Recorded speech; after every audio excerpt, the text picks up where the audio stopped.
स्वामी ब्रह्मानंद और भुवनेश्वर। लेखक स्वामी तनिष्ठानंद, रामकृष्ण मठ, नागपुर। गतांक से आगे। स्वामी ब्रह्मानंद की यही विशेषता थी। कभी कभी वे अपने मौन से, कभी मनोरंजक बातों से और जब चाहे तब अपनी आध्यात्मिक शिक्षाओं से लोगों को प्रभावित करते थे। उनसे मिलने वाले सभी लोगों पर महाराज के आध्यात्मिक व्यक्तित्व की गहरी छाप पड़ती थी। फिर महाराज उन्हें कुछ भी क्यों न कहे। इसलिए जब हम अपनी युवावस्था में जब कभी भी उनसे मिले तो हमें उनसे प्रश्न पूछने का साहस नहीं था। उन्हें देखना ही पर्याप्त था। इससे हमें पर्याप्त तृप्ति और आनंद मिलता था। हमारे मन में उनके लिए प्रेम और सम्मान भरने के लिए यह पर्याप्त था और वो हमारे साथ जीवन भर बना रहा। स्वामी शारदानंद जी की हार्दिक इच्छा थी कि महाराज 20 दिसंबर 1921 को बेलूर मठ में श्री मां शारदा देवी के मंदिर की प्राण प्रतिष्ठा करें, लेकिन महाराज ने भुवनेश्वर मठ छोड़ने में अपनी असमर्थता व्यक्त की। स्वामी शारदानंद ने महाराज से बार बार बेलूर मठ आने का अनुरोध किया। यद्यपि महाराज के बेलूर मठ जाने की कई बार व्यवस्था की गई, लेकिन यह संभव नहीं हुआ। अंत में जब स्वामी शारदानंद ने पत्र लिखकर बताया कि वे स्वयं उन्हें लेने आ रहे हैं, तो महाराज ने तुरंत ही किसी से बेलूर मठ जाने की व्यवस्था करने को कहा। इसलिए 11 जनवरी 1922 को वे महापुरुष महाराज रामलाल दादा और उनके सेवकों के साथ रात की रेलगाड़ी से कोलकाता हेतु प्रस्थान किए और अगले दिन बेलूर मठ पहुंचे। यह उड़ीसा की उनकी अंतिम यात्रा थी। उस वर्ष श्री रामकृष्ण के जन्मोत्सव के पश्चात महाराज बेलूर मठ से बलराम मंदिर चले गए। वहां वे हैजा फिर मधुमेह से पीड़ित हो गए। विशेषज्ञ चिकित्सक अपना सर्वश्रेष्ठ प्रयास कर रहे थे। जब डॉक्टर नीलरतन सरकार उनकी जांच करने आए तो महाराज ने उनसे कहा, मुझे शीघ्र स्वस्थ कर दीजिए। कभी कभी वे अपने सेवकों से कहते थे, मुझे भुवनेश्वर ले चलो, वहां के कुएं का पानी पीकर मैं स्वस्थ हो जाऊंगा। मुझे कलकत्ता की प्रदूषित हवा पसंद नहीं है, चलो भुवनेश्वर चले और वहां हमें ताजी हवा मिलेगी। अपने जीवन के अंतिम समय में भी उन्हें भुवनेश्वर मठ जाने की तीव्र इच्छा थी। यह ओडिशा, विशेषकर भुवनेश्वर मठ के प्रति उनके अगाध प्रेम को दर्शाता है। 10 अप्रैल 1922 को वे ब्रह्मलीन हो गए। स्वामी ब्रह्मानंद ने भुवनेश्वर के बारे में या भुवनेश्वर से विभिन्न लोगों को पत्र लिखते थे। ये पत्र ऐतिहासिक मूल्यों से भरे हुए हैं और इनसे पता चलता है कि महाराज ने भुवनेश्वर मठ की स्थापना के लिए कितना कठिन परिश्रम किया था। पाठकों के लिए हम इन पत्रों का सारांश तिथि और स्थान के साथ प्रस्तुत कर रहे हैं। 1919 13 अक्टूबर, कलकत्ता। भुवनेश्वर मठ का उद्घाटन आगामी 15 कार्तिक को किया जाएगा, इसलिए हमने काली पूजा के बाद भुवनेश्वर जाने का निर्णय लिया है। 1919 2 नवंबर, भुवनेश्वर। यहाँ भुवनेश्वर मठ के उद्घाटन का कार्यक्रम संपन्न हुआ। उत्तम रीति से निर्मित रमणीय मठ को देख मुझे अतीव हर्ष हुआ। यह स्थान अत्यंत एकांत में है। मुझे लगता है कि यहाँ का मौसम भी अच्छा है। कमरे बहुत बड़े और हवादार हैं। आपको समय मिलने पर यहाँ अवश्य पधारे। मैं यहाँ ठीक हूँ। 1919 3 नवंबर, भुवनेश्वर। नागपुरी संतरे की 6 कलम तथा चंदन के 4 पौधे कृपया भुवनेश्वर मठ के लिए भेजे। इस संबंध में विशेषज्ञ से मार्गदर्शन ले, अन्यथा आप ठगे जाएंगे। पौधे भेजने से पहले मुझे सूचित करें, ताकि जब वे भुवनेश्वर स्टेशन पर पहुंचे तो हम तुरंत उन पौधों को ले आवेंगे। हम सभी यहाँ कुशल हैं। मध्य प्रांत के बिलासपुर निवासी प्रफुल्ल नाथ रुद्र को लिखित। 1919 6 नवंबर, भुवनेश्वर। हम यहाँ भुवनेश्वर आए हैं। उत्तम रीति से निर्मित रमणीय मठ को देख मुझे अतीव हर्ष हुआ। कमरे बहुत अच्छे हैं, रोशनी तथा हवा के आवागमन से भरे हुए हैं। पहले भेजे गए 2 लोहे के बर्तन यहाँ बहुत उपयोगी सिद्ध हुए। कृपया शीघ्र ही ऐसे ही 2 और बर्तन भेजे तथा मुझे उसके मूल्य भी बताए, ताकि हम उसका भुगतान कर सके। यहाँ मेरा स्वास्थ्य कलकत्ता से बेहतर है। आपने जो घड़ी दी है वो हॉल में टंगी हुई है तथा ठीक से काम कर रही है। 1919 6 नवंबर भुवनेश्वर। कृपया भुवनेश्वर मठ के लिए यथासंभव पायदान भेजें। कृपया फोटो भी शीघ्र भेजें क्योंकि हमारे यहाँ ठाकुर का एक भी फोटो नहीं है। यदि संभव हो तो सफेद चंदन भी भेजें, वो यहाँ बहुत उपयोगी होगा। इस बार मेरा मुंडन अमूल्य अर्थात स्वामी शंकरानंद ने किया है। यहाँ हमारा स्वास्थ्य ठीक है। कभी कभी राजा महाराज का मुंडन बोशी सेन करते थे। 1919 8 नवंबर भुवनेश्वर। आपके द्वारा भेजी गई मूर्ति का चित्र प्राप्त हुआ। हम डे एंड सन्स द्वारा प्रेषित 4 चित्र हमें मिले हैं। बालाजी के 2 चित्रों में से सबसे अच्छे फोटो को छोड़कर लगभग सभी अच्छी स्थिति में है। उस फोटो फ्रेम का कांच टूटा हुआ है। 1919 8 नवंबर भुवनेश्वर। आपके द्वारा भेजी गई 2 पायदान, एक तकिया और एक सफेद चंदन की लकड़ी प्राप्त हुई। यहाँ पायदान और सफेद चंदन बहुत उपयोगी होंगे। कल से यहाँ बादल छाए हैं और वर्षा हो रही है। आज भी वही मौसम बना हुआ है। मुझे लगता है कि कलकत्ते में भी ऐसा ही मौसम होगा। 1919 31 दिसंबर भुवनेश्वर। यहाँ भुवनेश्वर में काफी ठंड है। भुवनेश्वर मठ के लिए आपके द्वारा भेजे गए नागपुरी संतरे की 5 कलम तथा चंदन के 4 पौधे अच्छी स्थिति में बिना किसी क्षति के प्राप्त हुए। नागपुरी संतरे की 1 कलम गायब है। 1920 1 जनवरी भुवनेश्वर।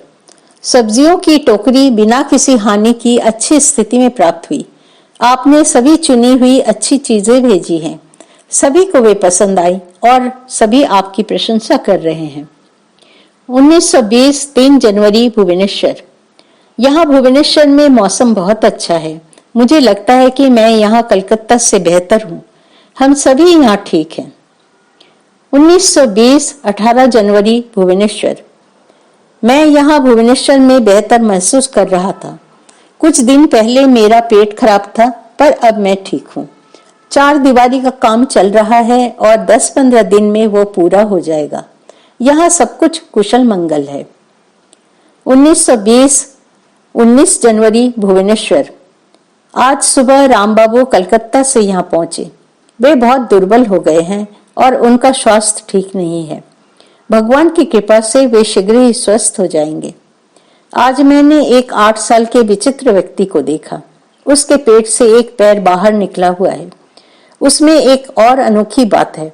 2 पैरों के ऊपर और लटके हुए पैर के नीचे एक ओर पुरुष का जननांग है और दूसरी ओर महिला का जननांग है। हम सब यह देखकर अचंभित रह गए। हमने पूर्व में ऐसा कभी नहीं देखा था।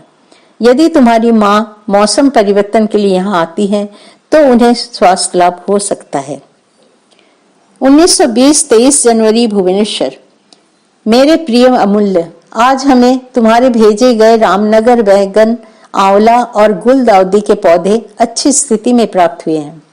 बैगन के पौधे काफी अच्छे और आकार में बड़े हैं। हमने गुलदाउदी का पौधा आते ही लगा दिया है। हमें नहीं पता कि यह बढ़ेगा या नहीं। अंदर की 4 दीवारी का निर्माण कार्य चल रहा है और इसे पूरा होने में 10 से 15 दिन और लगेंगे।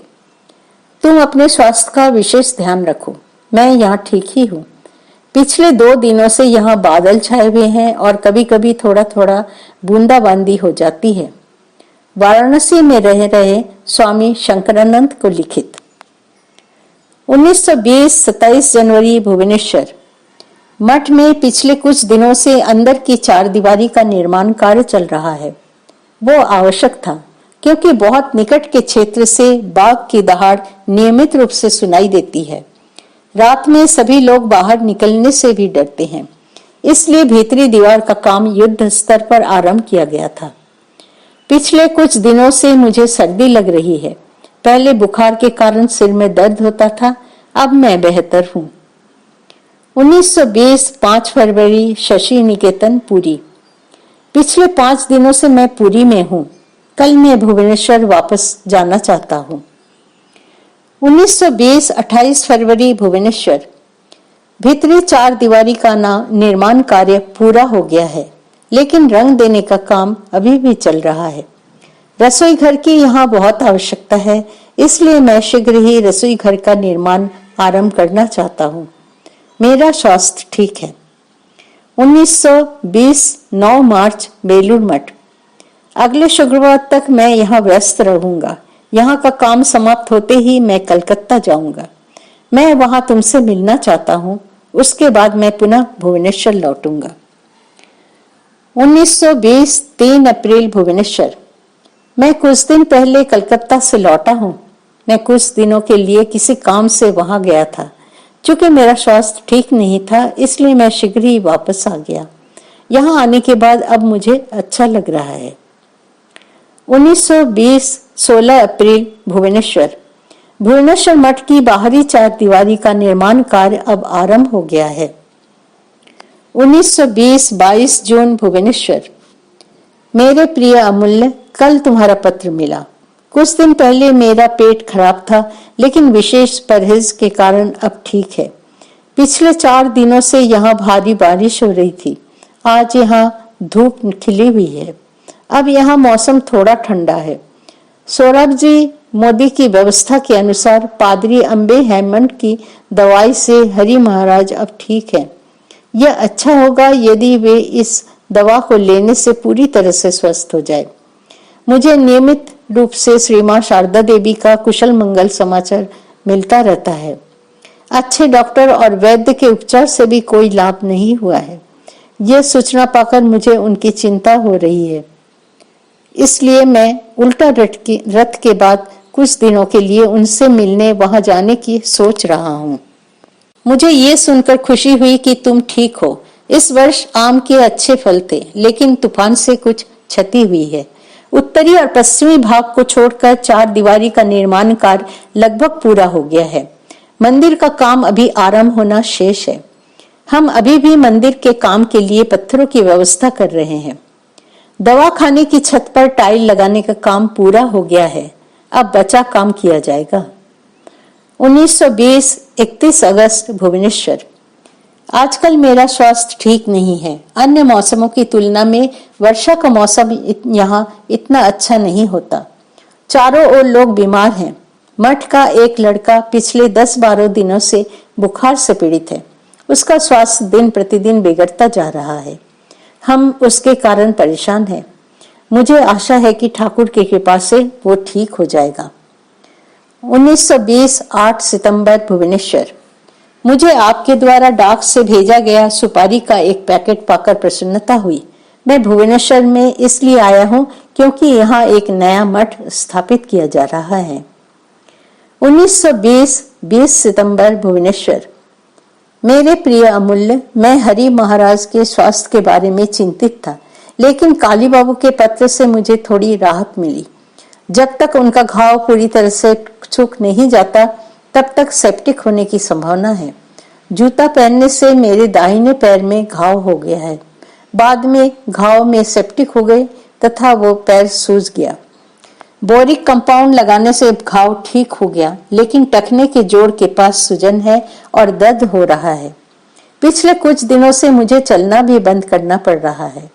हालांकि नियमित मालिश से दर्द कम हो गया है, लेकिन मैं अभी भी चलने में असमर्थ हूँ।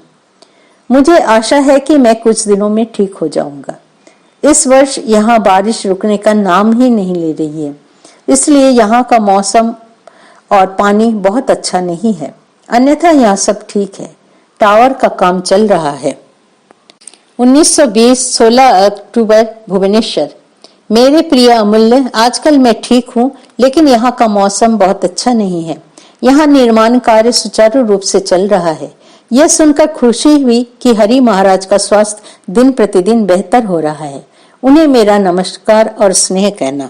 1920 28 नवंबर, भुवनेश्वर। कल तुम्हारी माँ के निधन का दुखद समाचार पत्र प्राप्त हुआ। इतनी वृद्धावस्था में वो आप सबको खुशी खुशी छोड़कर जा सकी, यह बड़ी बात है। पुत्र होने के नाते जो करना आवश्यक है वो तुम करो और गया में यथा समय उनका श्राद्ध करो। मैं 10-12 दिन में कलकत्ता चला जाऊंगा। 1920 29 नवंबर, भुवनेश्वर। मेरे प्रिय नीरद, मुझे तुम्हारे पत्र के साथ सेइंग ऑफ श्री रामकृष्ण द्वितीय संस्करण पुस्तक और उसके तमिल अनुवाद की एक प्रति मिली। यह संस्करण बहुत अच्छा हुआ है। टावर निर्माण का कार्य लगभग पूरा हो चुका है, केवल कुछ छोटा मोटा काम बचा है। रसोई घर का निर्माण हो गया है। मैं यहाँ स्वस्थ हूँ। मैं एक बार कलकत्ता जाना चाहता हूँ। 1920 20 दिसंबर, वुडलैंड, अलीपुर, कलकत्ता। कल दोपहर मैं यहाँ पहुंचा। यह बहुत ही एकांत स्थान है, यह तुम जानते ही हो। मेरा स्वास्थ्य यहाँ ठीक है। आज सुबह मैं दर्शन के लिए कालीघाट गया था। दर्शन बहुत अच्छा हुआ। मैं यहाँ ठीक हूँ। 1921 1 जनवरी, भुवनेश्वर। प्रिय नीरद, मुझे रेलवे पार्सल द्वारा संतरे अच्छी हालत में मिले। संतरे बड़े अच्छे हैं। कुछ दिनों बाद खाने से वे और भी मीठे लगेंगे। मैं यहाँ अच्छा हूँ। 3 जनवरी को मैं कलकत्ता जाने की सोच रहा हूँ। लौकी की पुरानी लता अच्छा फल दे रही है, लेकिन वाल की फलियां आने में थोड़ा समय लगेगा। 1921 13 जनवरी, कलकत्ता। प्रिय अमूल्य, तुम्हारा पत्र मिला। सब कुछ ठीक रहा तो मैं आने वाले बुधवार यानी 6 माघ को वाराणसी जाना चाहता हूँ। मुझे यह सुनकर खुशी हुई कि अब तुम्हारा स्वास्थ्य अच्छा है। मैं भी ठीक हूँ। 1921 29 अगस्त, बेंगलोर। प्रिय अमूल्य, तुम्हारा पत्र मिला। पता चला न तो वाराणसी में और न ही कलकत्ता में तुम्हारा स्वास्थ्य ठीक है। तुम्हारी खांसी और शरीर के विभिन्न अंगों में दर्द के लिए यदि तुम किसी अच्छे डॉक्टर या वैद्य के पास बताई गई दवा ले सको तो तुम शीघ्र ही स्वस्थ हो जाओगे। यदि कलकत्ता में तुम्हारा स्वास्थ्य ठीक नहीं है तो यदि तुम चाहो तो स्वास्थ्य लाभ के लिए भुवनेश्वर आ सकते हो। मैंने तुम्हें पहले ही कहा है कि जब भी संभव हो तुम लोग भुवनेश्वर आकर रहा करो। यद्यपि आजकल खराब मौसम के कारण वहां लोग ज्वर से पीड़ित हैं। यदि तुम थोड़ी सावधानी बरतो तो तुम्हें कुछ नहीं होगा। मैंने भुवनेश्वर मठ के लिए धन इकट्ठा करने के लिए कठिन परिश्रम किया है ताकि 5 से 7 लोग वहां आराम से रह सके। ठाकुर की कृपा से मैं इस कार्य में पर्याप्त सीमा तक सफल रहा हूँ। जब यह कार्य पूरा हो जाएगा तो मुझे प्रसन्नता होगी। भुवनेश्वर मठ तुम लोगों का ही है। तुम लोग यहाँ बार बार आकर रहो। ध्यान देने योग्य बात यह है कि भुवनेश्वर मठ का निर्माण करने के उपरांत स्वामी शंकरानंद अमूल्य महाराज का स्वास्थ्य खराब हो गया था और स्वास्थ्य लाभ के लिए वे वाराणसी गए थे। उन्होंने अपने गुरु स्वामी ब्रह्मानंद के आदेशों का पूरी तरह से पालन किया। वे अपने अंतिम समय तक बार बार भुवनेश्वर आते रहे। 1921 9 सितंबर, बेंगलोर। तुम्हारा पत्र मिला। मुझे ये जानकर खुशी हुई कि अपच की बीमारी से मुक्त होने के बाद तुम दुर्गा पूजा की छुट्टियों में भुवनेश्वर मठ आना चाहते हो। कोई समस्या नहीं है, किंतु आजकल लोग वहां ज्वर से पीड़ित है। वहां मौसम अच्छा नहीं है। कार्तिक के अंत से लेकर अग्रहण के प्रारंभ तक वहां का मौसम अच्छा नहीं रहता। इसलिए मुझे लगता है कि अगर तुम इसके बाद वहां जाओ तो अच्छा होगा। मैं वहां का अपना अनुभव बता रहा हूँ। भुवनेश्वर में मौसम भाद्र और आश्विन इन 2 महीने को छोड़कर पूरे वर्ष बहुत अच्छा रहता है। स्वास्थ्य लाभ तथा जलवायु परिवर्तन के लिए तुम ग्वालियर या मद्रास आ सकते हो। ये स्थान अपच के लिए अच्छे हैं। यदि तुम मद्रास आते हो तो मैं वहां तुम्हारे रहने की व्यवस्था कर दूंगा। 1921 15 नवंबर, मद्रास। आगामी शनिवार 19 नवंबर को हम कलकत्ता मेल द्वारा अपनी वापसी यात्रा करना चाहते हैं। हम सीधे भुवनेश्वर जाएंगे। ग्वालियर में रुकने के बारे में अभी कुछ निश्चित नहीं हुआ है। बाद में मैं तुम्हें सूचित करूंगा। 1921 19 नवंबर, मद्रास। हम आज 7 बजे अपनी वापसी यात्रा आरंभ करेंगे। सभी लोग सामान बांधने में व्यस्त है। 1921 3 दिसंबर, भुवनेश्वर। मैं बहुत शीघ्र कलकत्ता जाने की सोच रहा हूँ। मैं वहां कुछ दिन रुकूंगा और बहुत दिनों के बाद भक्तों से मिलूंगा। 1921 26 दिसंबर, भुवनेश्वर। सब कुछ ठीक रहा तो हमने 3 जनवरी 1922 को रात्रि एक्सप्रेस से कलकत्ता के लिए अपनी यात्रा करने का निर्णय लिया है। हम अगले दिन सुबह कलकत्ता पहुंचेंगे। 1922 8 जनवरी भुवनेश्वर। मैं कुछ दिनों में कलकत्ता जाऊंगा, इसलिए मैंने तुम्हें भुवनेश्वर नहीं बुलाया। 1922 14 जनवरी बेलूर मठ। मैं यहाँ स्वस्थ हूँ। मुझे लगता है कि यहाँ भुवनेश्वर से अधिक ठंड है। मैं बहुत सावधानी बरतता हूँ और हमेशा गर्म कपड़े पहनता हूँ तथा सुबह धूप में बैठता हूँ। जय स्वामी ब्रह्मानंद जी।